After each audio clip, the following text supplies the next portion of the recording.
अस्सलाम वालेकुम जी, आपका होस्ट है सईद अहमद, आपकी खिदमत हाज़िर। हमारा यूट्यूब और फेसबुक चैनल यह है पाकिस्तान देख रहे हैं। लाखों करोड़ों दुरूद व सलाम हज़रत मोहम्मद मुस्तफ़ा सल्लल्लाहु अलैहि वसल्लम और आले मोहम्मद पर।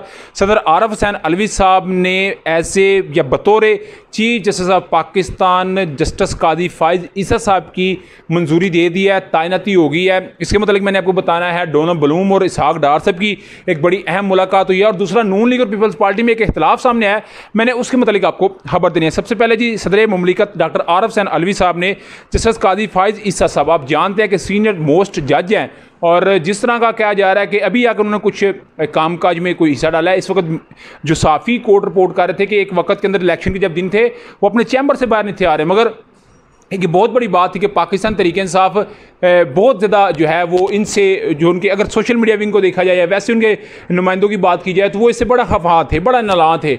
और कहते हैं कि जी नवाज शरीफ साहब ने आना ही 16 सितंबर को। क्यों आना जी? कि 15 सितंबर को जो चीफ जस्टिस हैं उमर ता बंदयाल साहब, उन्होंने जाना है, तो उसके बाद वो आएंगे। और जस्टिस कादी फ़ाइज़ साहब क्योंकि 17 को पॉइंट हो रहे हैं तो मेरा हाल है वो भी 19 को आएंगे। ये बातें इस वक्त की जा रही हैं। और पाकिस्तान तहरीक इंसाफ और कहते हैं कि जस्टिस कादी फ़ाइज़ साहब का कोई इत्तफाक नहीं हो सकता, मगर जस्टिस कादी फ़ाइज़ साहब ने उधर गए, कौमी असम्बली में गए, और फिर अभी पौधा लगा, उस पौधे के अंदर कहा गया जस्टिस जो थे अतर मिल्ला साहब के ये पौधा लगा है, दुआ करें इसका फलदार हो और इससे पहला फूल जो है वो आप तोड़ेंगे। यानी कि आपस में जितने भी कोई क्लैशेस थे उनको दूर करने की कोशिश की गई, मगर बहुत सारे लोगों ने इस पे ऊपर बड़े सारे रूमर्स क्रिएट किए और बड़ी बातें की गई कि जी जो सदर पाकिस्तान है आरफ हुसैन अलवी साहब वो इस मामले को देखेंगे नहीं। मगर क्योंकि ये तैनाती थोड़ी सी आइनी मामला था तो इस वजह से सदर आरफ हुसैन अलवी साहब ने जस्टिस कादी फ़ाइज़ साहब को बतौर चीफ जस्टिस ऑफ पाकिस्तान तैनाती कर दिया। तैनाती का इतलाक 17 सितंबर 2023 से चीफ जस्टिस उमर ता बंदयाल की रिटायरमेंट से होगा। मौजूदा chief justice of Pakistan justice Umar Ata Bandial आइन के आर्टिकल 179 के तहत 16 सितंबर 2023 को रिटायरमेंट की उम्र हासिल कर लेंगे। सदर मुमलिकत ने चीफ जस्टिस की तैनाती आइन के आर्टिकल 175A(3) के तहत की है।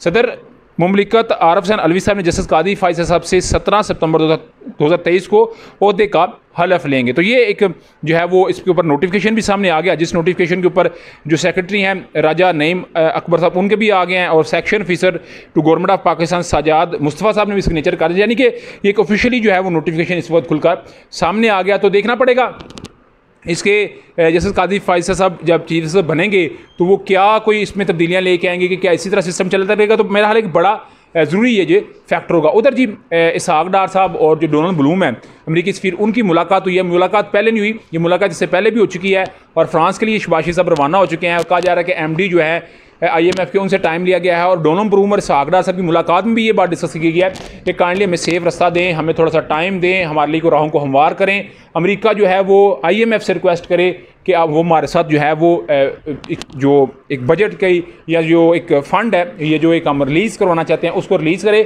ताकि पाकिस्तानियों के लिए मज़ीद जो है वो बेहतरी आ सके। क्योंकि ये हुकूमत के लिए बड़ा डू एंड डाइड की सिचुएशन होगी कि इलेक्शन से पहले अगर तो पैसे रिलीज़ करवा लेते हैं। और ये कह रहे हैं कि हमारे पास एक्शन प्लान B भी मौजूद है, मगर मैंने आपके साथ एक व्लॉग भी डिस्कस किया था जिसमें बाकायदा तौर पर ये बात की गई थी रियासत जो है रियासत IMF के साथ मुआहदा करना चाहती है और मुआहदा होगा। तो मेरा हाल इसहाक डार साहब और हुकूमत भी चाह रही है कि इलेक्शन में जब हम जाएं तो हमारे पास एक मजबूत जो है ग्राउंड हो, अदरवाइज़ मेरा हाल है इनके लिए सर्वाइव करना थोड़ा मुश्किल हो जाएगा, बल्कि मैं समझता हूँ मुश्किल तरीन हो जाएगा।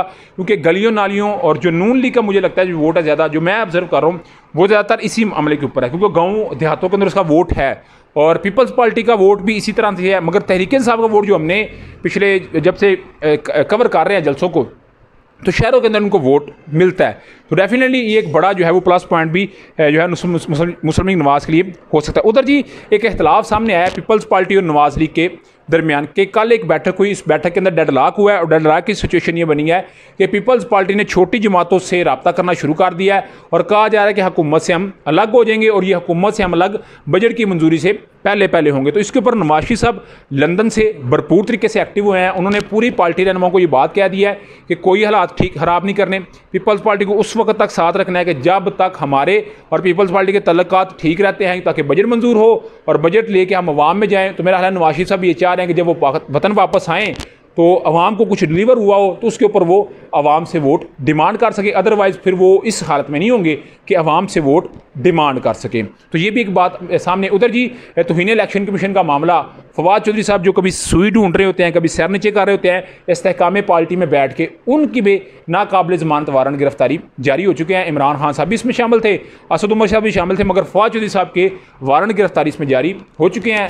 क्या भी मज़ीद को होता है, क्या उनका सॉफ्टवेयर अपडेट नहीं हुआ, या अगर हो गया है तो वो किस तरह इस तरह नक्शे करके बैठे हुए थे, तो उसकी सज़ा दी जा रही है। इसके मतलब मैं आपको बताता रहूँगा। मगर अभी तक आप व्लॉग, अभी तक अपडेट थी, व्लॉग की वीडियो पसंद है चैनल को लाइक सब्सक्राइब अपने दोस्तों से शेयर कर दीजिएगा। नेक्स्ट वीडियो तक के लिए होस्ट को इजाज़त दीजिए। अल्लाह ताला आपका हमेशा अस्सलाम वालेकुम।